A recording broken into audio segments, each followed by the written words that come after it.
Returning again this morning to the book of Job.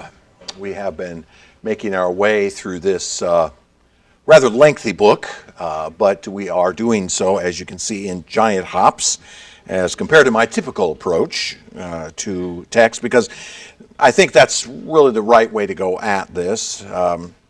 We could spend a lot of time, even as Calvin did, verse by verse through the book, but I think the better way for us anyways is to approach this in its large pieces. And this morning we have come now to I dare say, the conclusion of round 3 of the dialogue between Job and his friends. And I say it's the end, as you'll see in a moment.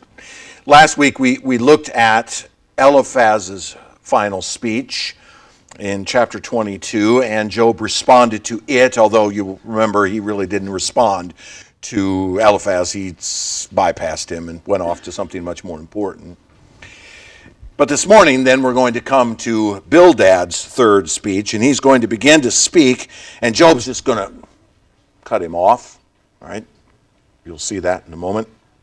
And he's going to interrupt him with a consideration of the mystery of God's nature in chapter 26, and then he's going to begin a summary defense of his own righteousness before God, specifically before a God of great wisdom, in chapters 27 to 31. We're only going to get through chapter 28 this morning, though, which that will then end the dialogue, and it will give, as you will notice, no opportunity for Zophar to give a third speech. So Job is going to cut Bildad off in the midst of his third speech, and he's not even going to give Zophar another opportunity to speak. So, as I've said a number of times now, Job ignores the naive nature of his friends and turns his attention to the Lord of glory. Now, again, Calvin has wisdom from his sermons on this, and this morning I'd like to point out something that he says in sermon 102 from this book, from the beginning of chapter 28, well, actually the latter half of chapter 28. And here's what he says, and this is important for us to think about as we move into this piece of text. There is much about life that we simply cannot understand. For God often withholds the fullness of his wisdom from us. God does not give us all of the information. We are, unfortunately, from our perspective, not from God's, from our perspective, we are left with much less than what we would really want in any given situation. God is not in the business of revealing everything because we cannot understand it. He doesn't reveal, not because he's withholding, but because he simply recognizes that even if he tried, what he would reveal would be beyond our ability to understand. Imagine an infinite God trying to pour out infinite knowledge to finite creatures. All right. Yet, what he has revealed, we must be content with, for that is all that is needed. So, our God could reveal much, much more, and we would often like him to, but we must content ourselves with the reality that what God has told us is all we need at this point. See, for Job, the concept of wisdom is the knowledge of all things. When Job speaks of wisdom, he doesn't use it in the traditional sense of knowledge properly applied. Okay, that's the biblical concept of wisdom, generally speaking. Knowledge properly applied. And that fits here. But for Job, wisdom is more simply the knowledge of all things. The wisdom of God is what God knows, all that he knows, especially what he keeps hidden. What we call the secret counsels of God, as in Deuteronomy 29:29. The secret things belong to the Lord. There are certain things that belong to us, yes. There are certain things that God has revealed to us, yes. But there is much in the secret counsels of God that he has not revealed to us. If that's true, and it is, wisdom then is not found in this world per se. By definition, if wisdom is inherent to God, because it's all of what he knows, then wisdom is not inherently found in this world. Yes, there may be parts of his wisdom that are available to us through the world, but the fullness of his wisdom is found only in him. And so wisdom is not found in this world per se, except as revealed to us by God, and only up to a point. Namely, what God knows to be useful for us. Here's how Calvin puts it, quote, "It is true that many will presume to be wise and will also boast of having all wisdom tied up in a neat package. But the fact is that God keeps it hidden. Consequently, we will gain nothing by going here and there, looking high and low. Man will never attain wisdom by his own diligent efforts, for God is holding it in his hand. Let us also note carefully that he grants it by measure, and at the same time, let us know that our reason and understanding extend only to things here below and which concern the present life," unquote. You see, the reason for this point that Calvin is making is because Job's friends, in all of their speech making, have provided no insight into Job's situation. Yes, they have said many true things. Yes, they have articulated many concepts which are true. We've looked at a few along the way. But in the end, the totality of their argument has provided Job with no insight. Job's friends are content with a view of God that is limited to a simplistic relationship between creature and creator, a simplistic little box that God lives in according to them. It's one based on pure ritualistic conformity to an unknown standard. And I say unknown because I don't think they even know what the standard is. They just simply say, here's the box.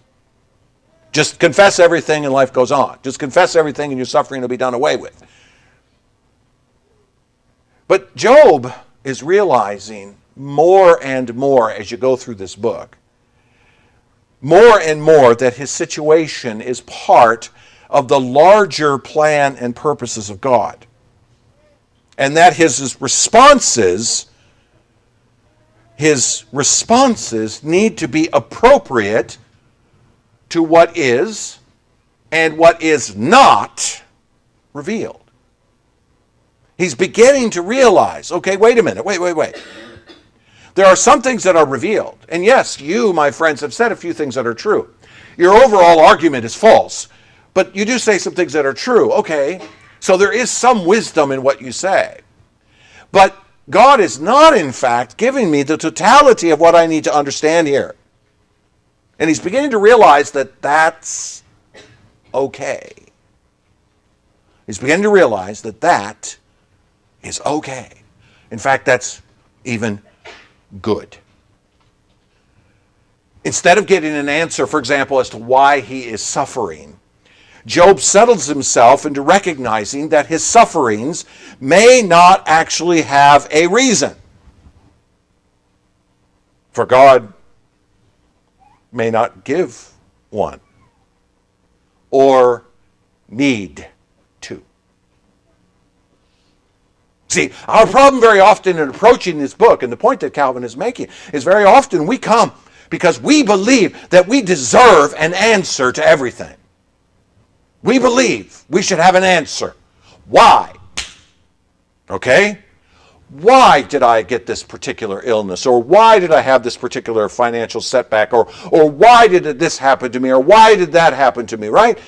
And we want an answer. We always want an answer, especially now in our post-enlightenment world where we think that everything has an answer to it, right?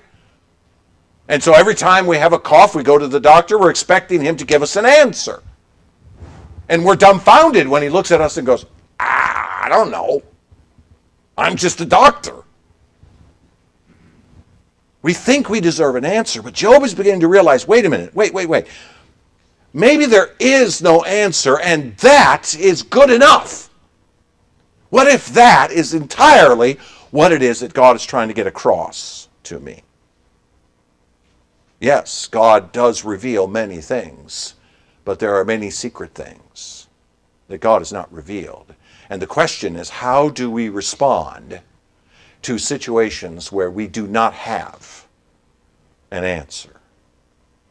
Job is beginning to realize this, and you're going to see it, I think, somewhat clearly in the response that Job is going to give here in these chapters. So, here's what you're going to see this morning. Bildad's going to try again. But Job is going to cut him off, and Job is going to turn his full attention to the mystery and wisdom of God as the only source of comfort. All right, so chapter 25. This morning I'm going to read the entirety of Bildad's speech.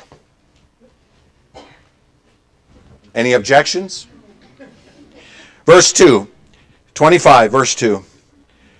Dominion and fear are with God. He makes peace in his high heaven.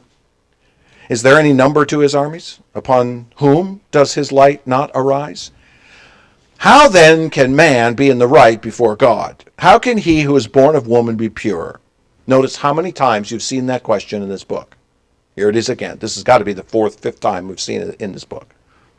Behold, even the moon is not bright, and the stars are not pure in his eyes. How much less man who's a maggot, and the son of man who's a worm. All right, now that's the point where he stops talking. Now, I think the reason he stops talking is because Job goes, stop! Hold it! Now, you will notice that once again, Bildad tries to force Job into the corner. He's trying to turn Job's attention to his own sinfulness. Once again, he asks that rhetorical question, how can he who is born of woman be pure? And his answer, of course, is, well, no one can. Okay, so stop asserting it. Stop standing there and saying that you're righteous, okay, because you're not. You're unholy. You are, as he says, a maggot. The son of man, a worm. Verse 6. Okay, so see where he's going again. Men are considered, from Bildad's perspective, men are considered worms before God by virtue of their sinfulness. Thus, Job, so are you. Stop thinking falsely about yourself. Stop asserting your righteousness. Stop asserting that you're suffering because of your righteousness. No, you're suffering because of your guilt. Again, Bildad's answer is far too simplistic. For Job to blame himself is wrong. So you see, Bildad tries again to get Job to punish himself as a sinner. All right? To stop seeing himself as righteous and to focus his attention on simply mollifying the deity. You know, that word mollify, right? Go, bow down, try to please him, try to satisfy him, figure out what it is that you did wrong, and satisfy him. So he's just going back to the same old well that they've been drawing water from all the way through this book. So Job cuts him off. And I think he cuts him off because he knows that these men simply don't get it. Okay? They may know a few things that are true, but they don't understand the bigger picture. They're so boxed into their religiosity, their ritualistic religiosity, that then they can't even consider the greater intention obvious in the situation. You see it? Bildad just immediately runs back to the same old, same old. In fact, in many ways, these 5 verses are some of the most profoundly obvious revelations of what these men think. And this is why Job cuts him off. It's like, okay, Bildad, wait. That's all you guys have been saying. You haven't even considered the possibility that there might be something more. You don't even consider the possibility that there's something about the greater nature of God himself and his purposes in this situation. You haven't even considered that. You're so boxed in to your little worldview that you can't even think outside of it for a moment. Now, let me just pause there. Ain't that true of us so very often? I mean, isn't that true of us? Our circumstances make us so myopic at times that we are only focused on the moment, and I need an answer, I want a solution, and I'm not going to be happy until something comes to me. Give me a word, right? Give me a word. Give me a bit of wisdom. This is what we want. They're so boxed in, they can't even consider it. In fact, think about it like this. They haven't even considered for a second what the writer of this book tells us about Job in chapter 1. Not even for a moment have they stopped and said, wait a minute, Job, you were a man who you offered sacrifices for your children when they had parties because you were afraid that they might have somehow blasphemed the name of God. They didn't even take that into account, not even for a moment.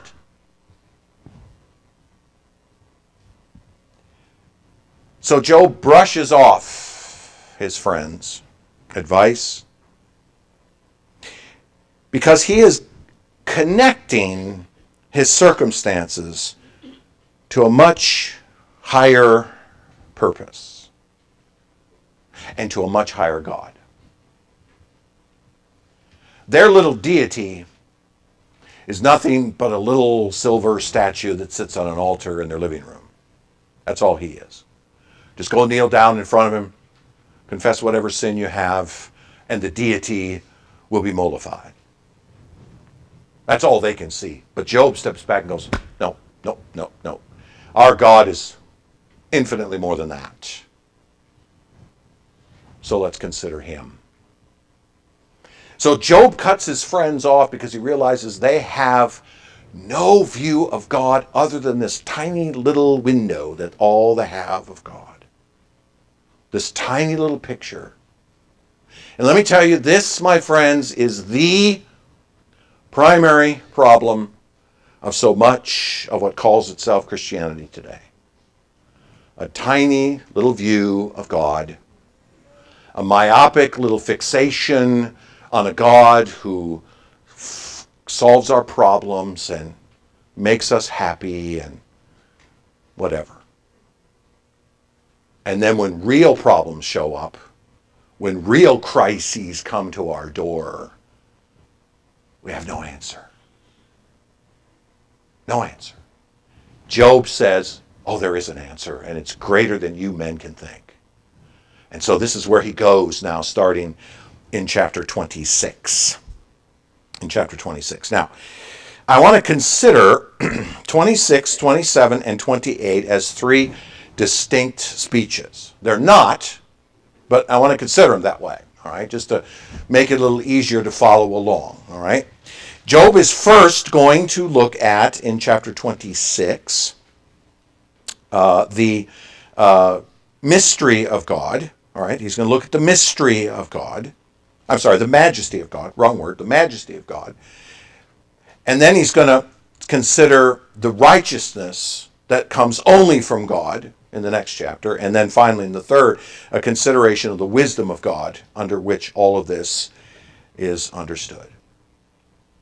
Job is going to do something that his friends cannot do. He is going to go to a place that they cannot go because his friends represent a world of lost people. Lost people. Now, I'm not particularly fond of using the word lost to describe the world, all right? I know it's kind of a common term in much of Baptist life. We talk about lost people, right? Okay. I'm not typically inclined to that. I'm inclined to think of lost people as dead people, reprobate people, rather than just lost. Lost people have a tendency to look around and try to find a way out of it, right? But reprobate people are just dead. They're not looking for anything. But in this case, I'm willing to use the word lost people. Lost in that they stumble around in the dark looking for answers to life's realities. Looking for an answer. Groping in the dark, looking for an answer. There's got to be an answer to this. I think what we're seeing, it's just my opinion here, I think what we're seeing that has settled over Western civilization is a darkness unlike any other that's ever presented itself in human history. A darkness in which men who think they're smart cannot even figure out what is obvious anymore. The darkness is so deep that they literally can't see their hand in front of their face. And this is why they say the most outlandishly foolish things imaginable, right? I mean, we're living in a world in which you cannot pick up, some news aggregate site and read a headline that doesn't show you the deepness of this darkness that we are sitting in. A world of lost people, fumbling around in the dark looking for an answer. And even when the answer is staring them right in the face, they can't see it. It's right in front of them, they can't see it. They don't want to see it. They're blind. They're in the dark. But you see, God has drawn us to himself. The people of God have been drawn to God. Even as Christ himself said, we've been taken out of darkness and into light. We've been shown the nature of God. We've seen the true Christ. He has revealed the true Christ to us. And now that we see it, we can't unsee it. Now that we see it, we can't unsee it. Job sees it. And there's no going back. For Job, there's no going back. There's no longer a discussion of the simplistic, ritualistic religiosity of his friends anymore. It's like, that ain't going to do. I'm sorry. Go away. In fact, you'll discover in a few chapters that even God himself is going to condemn these men for what they have said. So Job is moving into a much larger world. He's moving into a much larger world. And that, I think, is the point of this book. It's not to, so many people take this book and approach it as though it's supposed to give us answers to the problems of life. But the book is really designed to do something very different than that. And Job is beginning to see it. It's not about you. It's never been about you. It's been about him. From the very beginning of this book, it's always been about him. And Job is beginning now to break out into the sunlight and see that. So in chapter 26 then, Job is going to answer, quote unquote, his friends, and he is going to consider here the majesty of God. Chapter 26, verse 2, how have you, talking to his friends, how have you helped him who has no power? How have you saved the arm that has no strength? How have you counseled him who has no wisdom, and plentifully declared sound knowledge? With whose help have you uttered words, and whose breath has come out from you? And what's the answer to the question that he asks? Nobody's. Your advice has not been helpful at all, and I will not listen to you anymore. With whose help have you uttered words? Your advice has been nothing but worldly wisdom. Your words have been nothing but hot air coming out of your face. Stop talking. It has not come from God, nor have you even attempted to consider his ways. Or we might say it like this. To listen to you and to listen to your shallow words is to miss out on something far greater. That's a fear, that should be, I should say, a fear of every preacher. That should be a fear of every preacher. That if you listen to my shallow words, you miss out on something much greater. Therefore, the focus should always be on something much greater. So now, Job turns away from his friends. And let me read from you selected verses of the rest of this speech. Verse 5. The dead tremble under the waters and their inhabitants. Sheol is naked before God, and Abaddon has no covering. Verse 10. He has inscribed a circle on the face of the waters, at the boundary between light and darkness. The pillars of heaven tremble and are astounded at his rebuke. Verse 14. Behold, these are but the outskirts of his ways, and how small a whisper do we hear of him. But the thunder of his power, who can understand? Job turns now, instead of to his friends, to the majestic one. He turns to the truly majestic one who can answer his query. In verses 5 to 13, Job lists some of the things can only be ascribed to an omnipotent God. Omnipotent God, a God of all power. Job lists them here. That the place of the dead, Sheol and Abaddon, is naked, meaning fully visible to God. Who gets to see where the dead live? Only God. He hangs the earth on nothing, in verse 7. He hangs the earth on nothing. There it is, just floating in space. He hides the moon, verse 9. I think that's a reference to an eclipse. We had one just not too long ago. He has inscribed a circle on the water separating light and dark, day and night, spreading across a spinning orb. In fact, if you look from space, very often darkness looks like an orb on the face of the earth. He stilled the sea. He determines the boundaries of weather, etc. Verse 14. Now I'd have you note something here. For a man living more than 4,000 years ago, he sure seemed to know a lot about the natural world as we now see it in the so-called Age of Enlightenment. Apparently he knows things about a spherical earth. Apparently he knows much about eclipses and about space. For a man who never went to space, and nobody in his day ever saw the concept of space, apparently knew much about it, etc., etc. But in verse 14 he says, these are but the outskirts of his wisdom.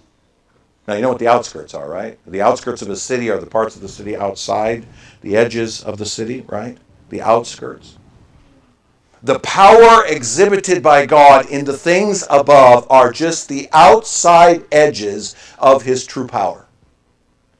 The ability of God to hang a planet in space exactly where he wants it to be, perfectly set, 93.2 million miles from the sun, give or take, in the so-called Goldilocks zone.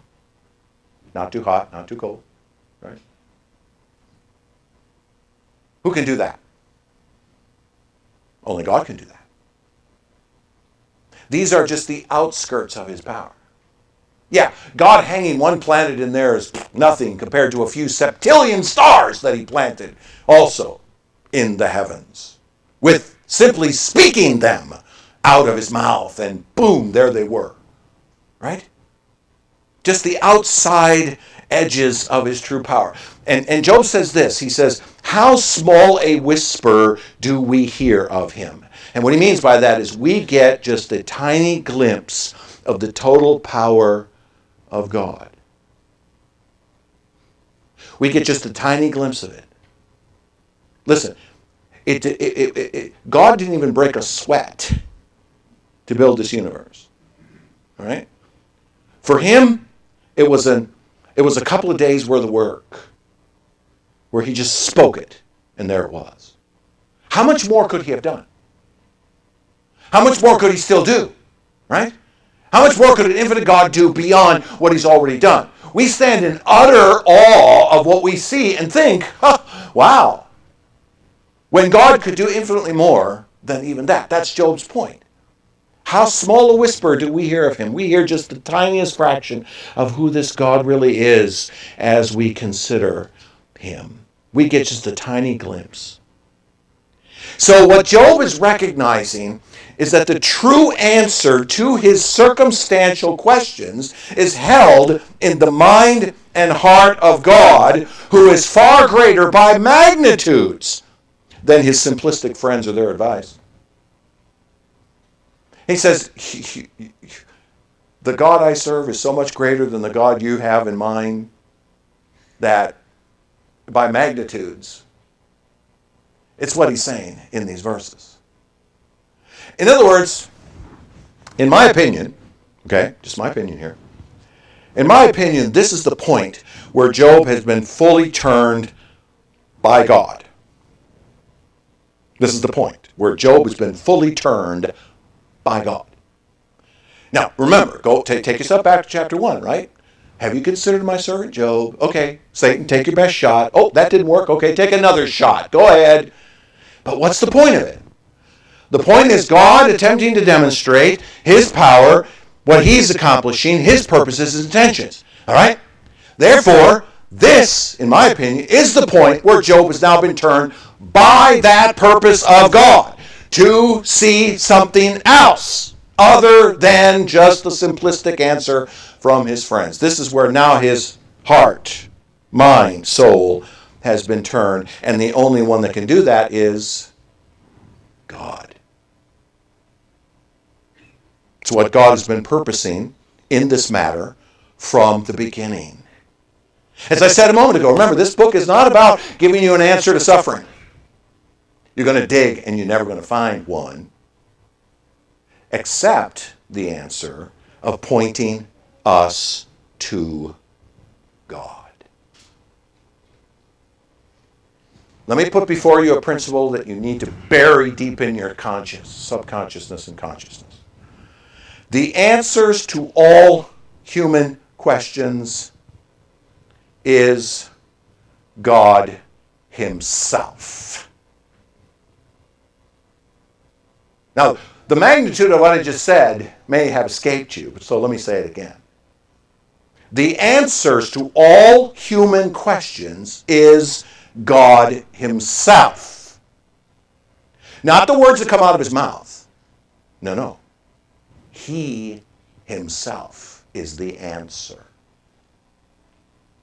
Especially as he is now revealed in the person of the Son of God incarnate.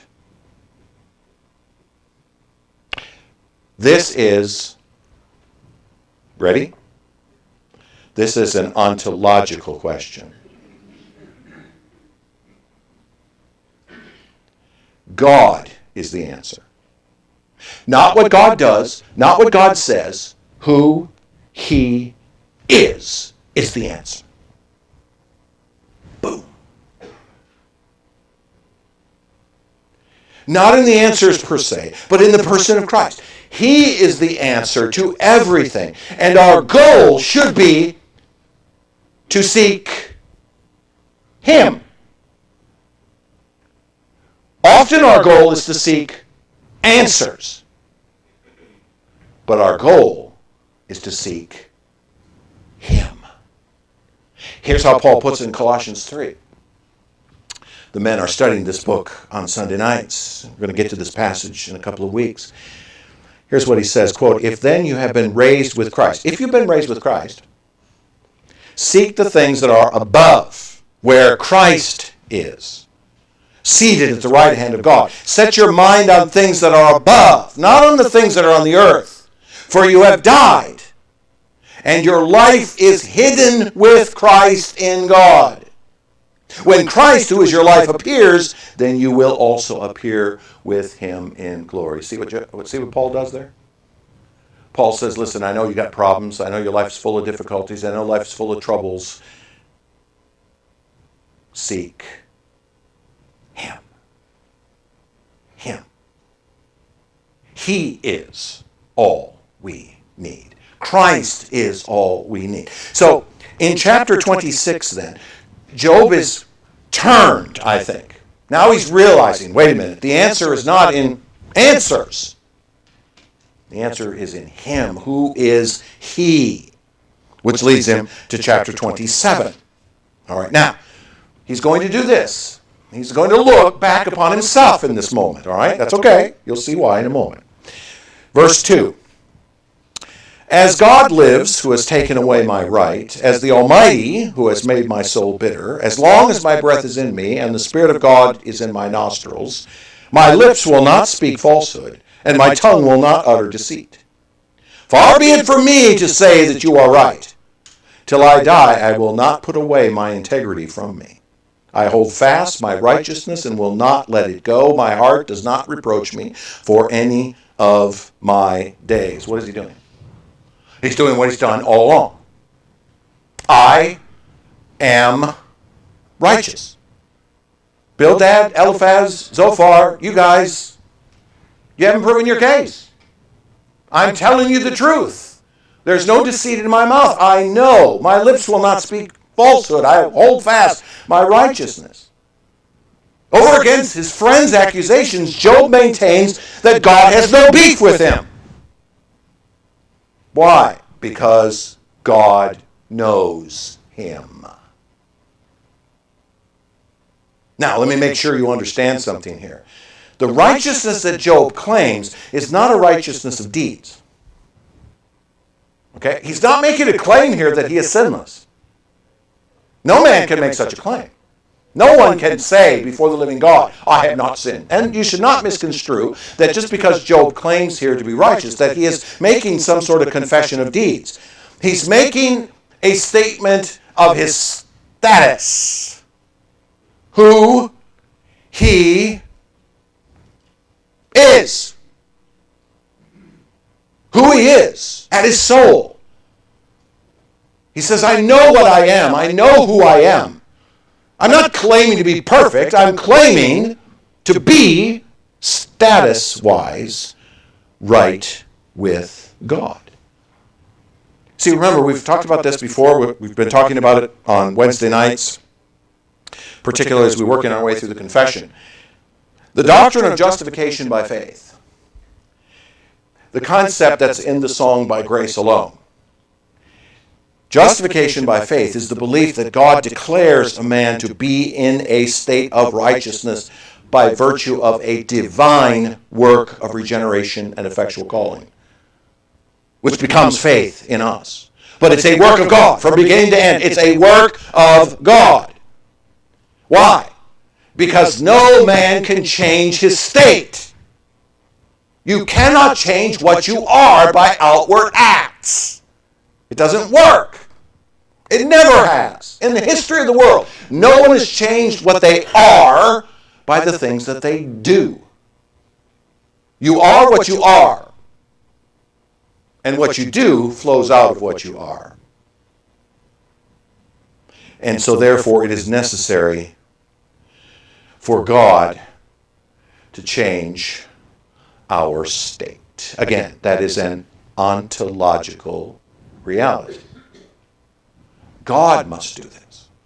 When Job makes his claim of righteousness here, he's not making a claim that he himself has done all kinds of good deeds that has made him righteous. No man can make such a claim. And Job is beginning to realize it profoundly. In other words, Job is not seeing himself righteous because of his own personal deeds, but on the basis of what a majestic, all-powerful, earth-hanging, eclipse-producing God declares.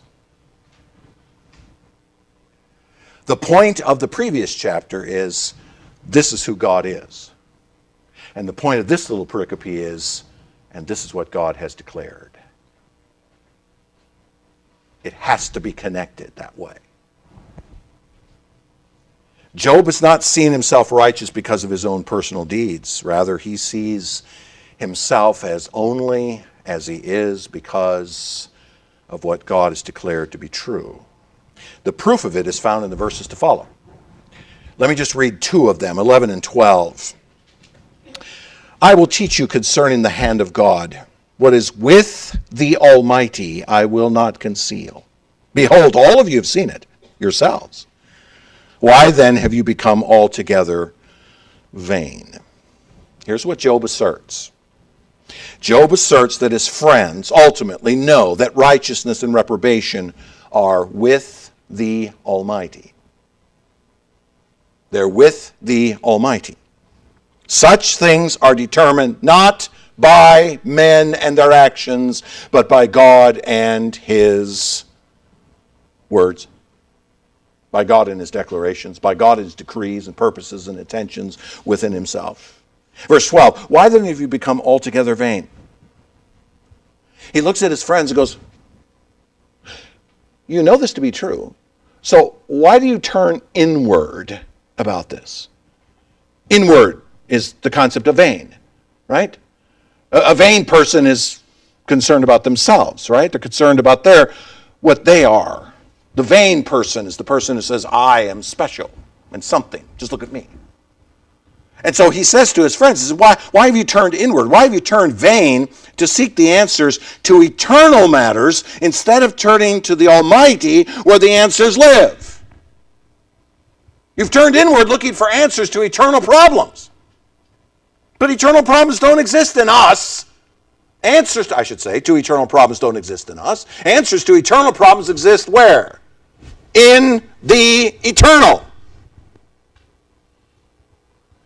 Verse 11, he says, I will teach you concerning the hand of God. You need to understand, as I do now, that all matters of eternity lie in the hand of God. They lie in his power, in his choices, in his decrees. It is God that determines who is righteous and who is wicked. We don't determine that. Oh, I know we think we do, right? And sometimes we think like that, right? Oh, look what that guy does. He must be wicked. See what I just did there? See what I did? I ascribed his state by virtue of his outward behavior. And then we look at other people and say, well, look at that guy. He must be righteous because look at all the wonderful things he does. And yet the scriptures tell us that both of those things can be false. That sometimes the righteous man, the outwardly righteous man, is not that at all, but rather is nothing but a wolf in sheep's clothing. And we're warned over and over again to watch out for men who outwardly look good, but inwardly are ravenous wolves, right? The point being, the outward deeds do not necessarily represent what we are internally. Now, they will have for us a great deal to tell us about what the nature of the man is, because, yes, I fully agree that the nature of a man flows out of the deeds that he does.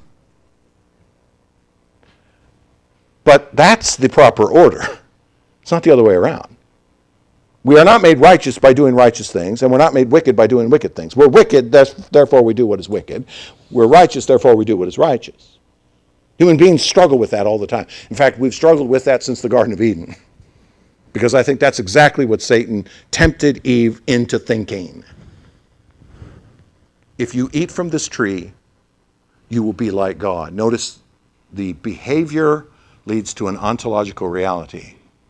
It was a lie. That was partly true. They would know good from evil. Unfortunately, they would know it the hard way. So, in verses 13 to 23, then, here's what Job does to make his point. He does it very ironically, I think. He lists the various judgments awaiting the reprobate, meaning those that are passed over by God in his grace towards his elect. He lists the various judgments awaiting them, what their fate will be as all things are reckoned by God. And he gives a whole list of them. I'm not going to read them, but I'll have you just look at one in verses 16 and 17. Okay, speaking of a man now, and this is a man, he says, though he heap up silver like dust and pile up clothing like clay, he may pile it up, but the righteous will wear it. Isn't that interesting? He says, yeah, you got men out there who are piling up silver like dust, meaning they're getting wealthy. Man, they have wealth beyond imaginations, right? The Bill Gates / Elon Musk's / Jeff Bezos of the world, right? They're piling up the silver like dust. But they're not going to keep it. They can't. Because you can't take it with you, right? There will be no U-Haul behind Elon Musk's hearse carrying with him all of his stuff into the afterlife. It stays here. It stays here. Notice what Job is doing. Notice what Job is doing. The wicked are demonstrating that they are wicked, but in the end, it is God that is going to bring justice and judgment, and the reprobate will get what God has purposed. See it? Their destiny is not in their hands. Oh, they think it is, but it's not. And none of us get to control what happens to us after we die. That's the point. Now, it is true that the reprobate are given the common grace of God in this world. Yes, it is a great blessing on these men that God has poured out such fantastic wealth upon them. But their fate is, as it says in verse 20, like terrors that overtake them like a flood. Their destiny is fixed by God, not by them. Now, that should make us shudder. It should. My destiny, your destiny, is not in your hands. You will not determine your eternal destiny. That's not up to you. I know many parts of evangelicalism today, they say it is, right? If you will pray the prayer, and if you will do this, and if you will do that, then you will go to heaven when you die, as though you somehow have the ability to determine your own destiny. It's false. It's always been false. In fact, I would argue that you and I control very little in this world, don't we? I mean, really, how much do we really control in this world? Very little. So, the fact of the matter is that destiny is fixed by God. And Job now recognizes that eternal matters, like righteousness, are in the hands of an almighty God. The fate of a man is determined by a God who hangs the earth in space, who brings eclipses when he wants to, changes the weather patterns as he desires, and even marks out where day begins and night ends.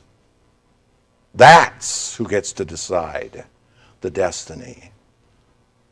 So unlike his friends, Job has now seen who he is through God's eyes. You see it? You see it? Job has turned. He's turned away from his bloviating friends and their naive and simplistic view of God, and he's turned to see a greater God. He's turned to see a God so great that even the fate of a man is in the hands of the Almighty. And that, my friends, is where the gospel starts. The first thing we've got to do, the first thing we've got to recognize is, I am not at the center of the universe, and the world does not revolve around me and my little problems. Right? Got to start there. So Job has considered in chapter 26 the majesty of this God. Okay, so he's rightly ascribed the God he now sees. And then in 27, he's turned and recognized, yes, and that includes the fact that my eternal status is also determined by this God. But now in chapter 28, he confesses that wisdom is only found in God. How do you put those two things together? Here's a majestic God, and here's my fate. How do I connect the two of those together? Okay, that's chapter 28. Verse 1. Surely there is a mine for silver and a place for gold that they refine. Iron is taken out of the earth, and copper is smelted from the ore. Man puts an end to darkness and searches out the farthest limit, the ore in gloom and deep darkness. Verse 9. Man puts his hand to the flinty rock and overturns mountains by the roots. He cuts out channels in the rocks, and his eye sees every precious thing. He dams up streams so that they do not trickle, and the thing that is hidden he brings out to light. But where shall wisdom be found? And where is the place of understanding? Man does not know its worth, and it is not found in the land of the living. Here's what Job says. Wisdom, understanding, making sense of it all is not found in the excavations of men rooting it out in the earth. To search for wisdom in a fallen world amongst fallen men is a task of folly. In verses 1 to 11, Job paints a marvelous picture of men excavating the earth, searching for precious things. He lists silver and gold and iron and copper and sapphires. It's a metaphor. It's a metaphor. It's a metaphor for men searching the world looking for wisdom and not finding it. I mean, they're literally, metaphorically speaking, digging up mountains looking for it, right? They're drilling deep shafts in the earth and going down in them and looking for the precious things. It's a picture of men going out into the world and digging around in the dirt looking for the precious things. But metaphorically, it's men looking for wisdom. In other words, the shaft of verse 4 is an opening in the earth leading to a treasure trove of wisdom. But Job asks the question, verse 12, where shall it be found? Where shall wisdom be found? Is there a place where wisdom can be found here? And then in verses 14 to 19, he extends the metaphor by saying, and it can't be purchased even. You can't buy it, even if it could be found. In those verses 14 to 19, he lists precious things that cannot buy wisdom from the earth. You can't buy it with gold, silver, onyx, sapphire, glass, jewels, coral, crystal, or topaz. Doesn't mention $20 bills here, but the point is the same, right? Wisdom is not a thing of this world. It is not inherent in this world. In verses 20 to 22, Job concludes with, it is hidden from the eyes of all living and concealed from the birds of the air. So he starts by saying, okay, there's a majestic God in which all wisdom can be found. And so now in this chapter he says, and the wisdom is not found in this world. Can't be bought, can't be derived from the earth, it can't be just dug up and people, no.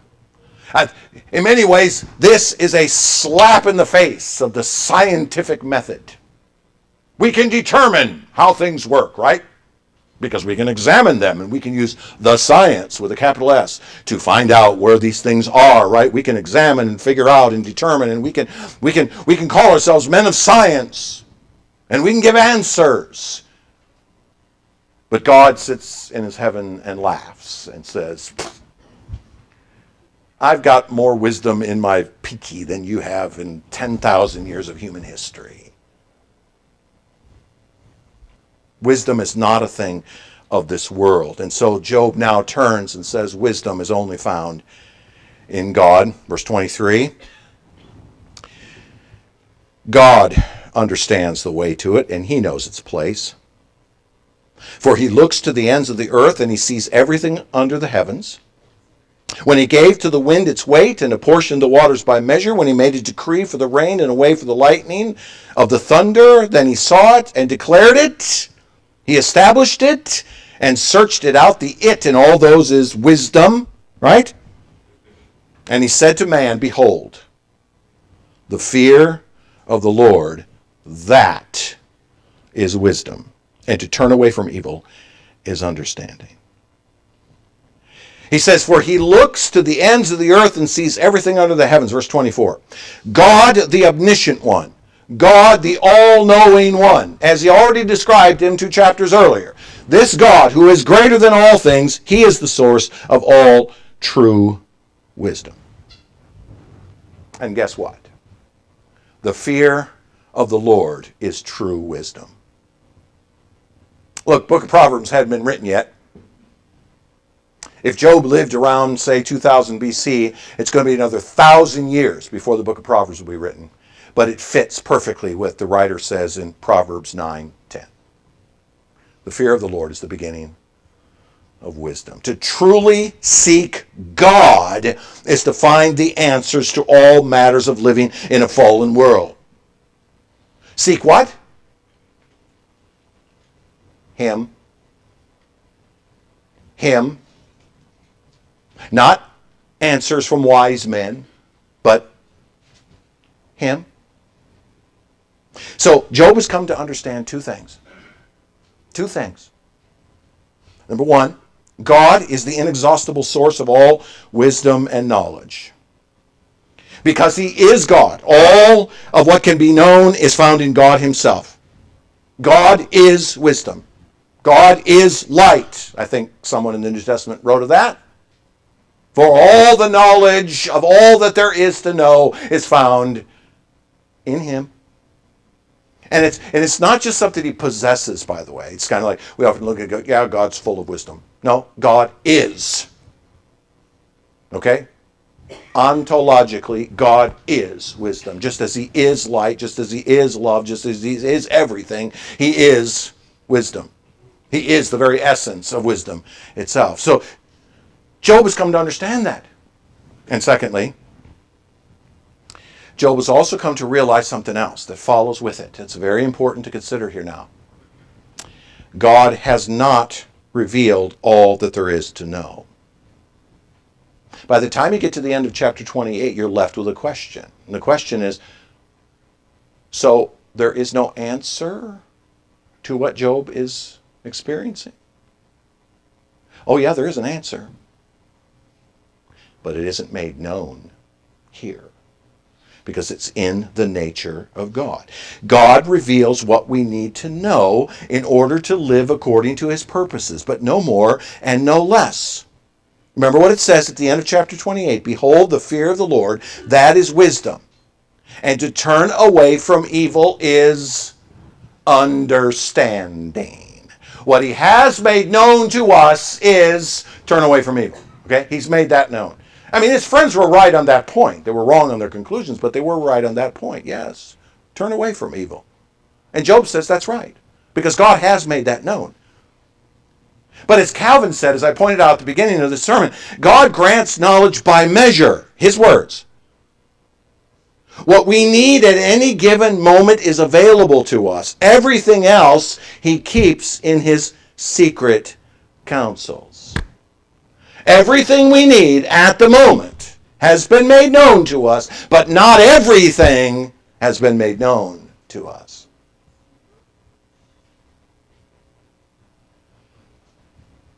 So here's what we know that Job did not know.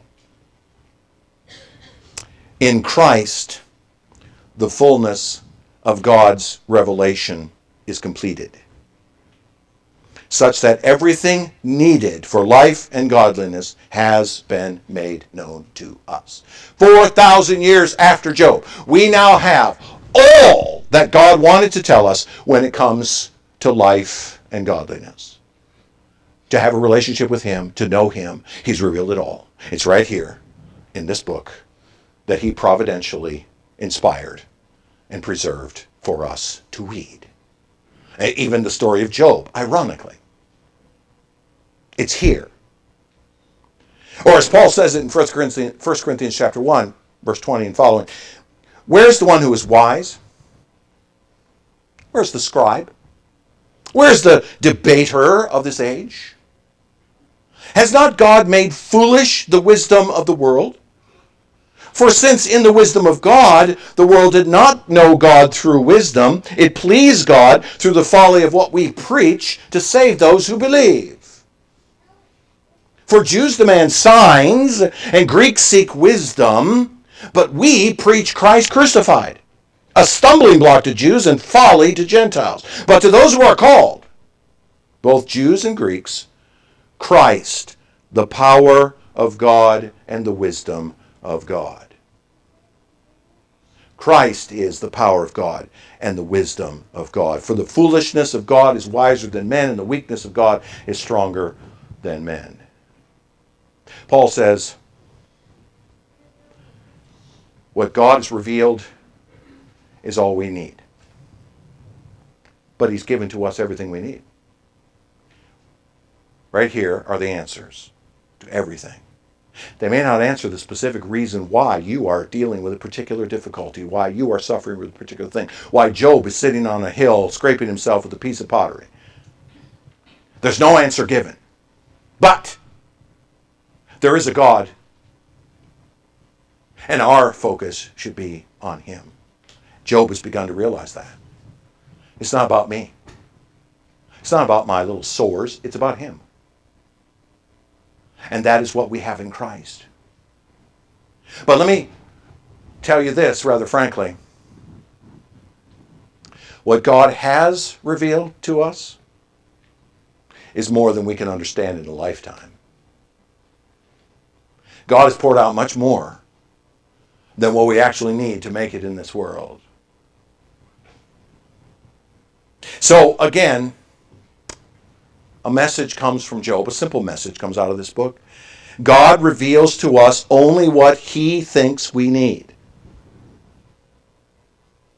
Sometimes, all we can do is be content in our circumstances, trusting in Christ. There may not be an answer because God may not have given us one, but He is the answer, particularly Christ Jesus, the Lord. And we should be content with that. Job is becoming content with his realization that, you know what, it's not about me, it's about God. Good for him. But we need to be content with that as well, because we have much greater knowledge than Job did. We have the whole story outlined for us. We have all that God wanted us to know. So we can't be like Job. I mean, we can't be like Job's friends, floundering around the dark looking for an answer. We have an answer. It's Christ Jesus the Lord. That's our answer.